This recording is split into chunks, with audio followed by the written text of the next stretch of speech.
Hi, this is Mary Nassi with IMT Realty, coming to you from Groton, Connecticut. We are a full service property management company as well as a residential and commercial sales and leasing. We service southeastern Connecticut and into Washington County, Rhode Island. This week, we wanted to provide you with a list of valid reasons that you can decline a rental application.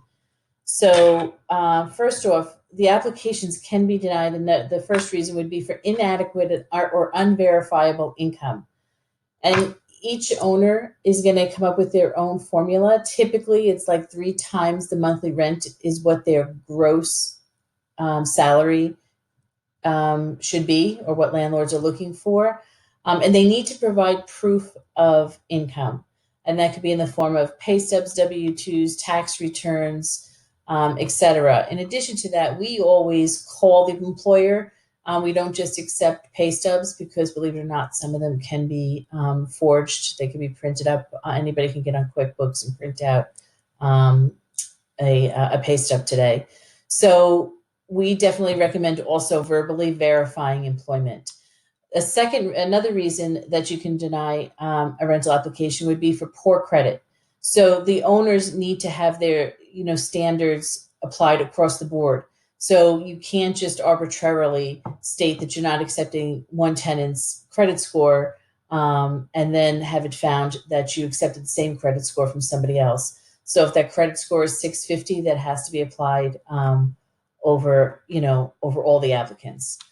A third reason would be for bad references or no rental history. So we put on our applications that we are looking for at least one landlord reference, if not two, depending on how long they've lived in their residence, and one or two other references that are non-friends. They could be an employer, they could be a past business associate, etc. Another reason that you can deny a rental application is for prior evictions. We usually tell our applicants that if they've been evicted in the last 5 years, not to bother applying. That's really a no-starter for us. A fifth reason that you can deny a rental application would be for unexplained gaps in rental history. So if somebody's not telling you the full story of where they've been, they're only giving you a rental information on where they've been for the last 2 years, and then nothing prior, and they're obviously been renting for a long time, then that could be a reason to not qualify their application. Another reason would be for pets. This is a very sticky point, but because now there's service animal considerations that need to be taken into account, but you can have a policy in place per landlord that whether or not they accept pets and what types of pets, and especially if there are breed restrictions. If somebody comes to you with a service animal, I would definitely recommend that you refer to your state regulations, individual state regulations on that. Another reason for denying the rental application could be criminal convictions. And this I also want to preface by saying this does not include arrest records. It has to be for convictions, because anybody can be accused of a crime. So you cannot go based on arrest records. That doesn't prove guilt. And then you also need to be careful that you're, if it's, you have to be able to apply it to something that they've done, a conviction that would impact your building. So if they've been convicted of arson in the last 5 to 10 years, or, selling drugs or a violent crime, those are reasons to be able to not accept an application.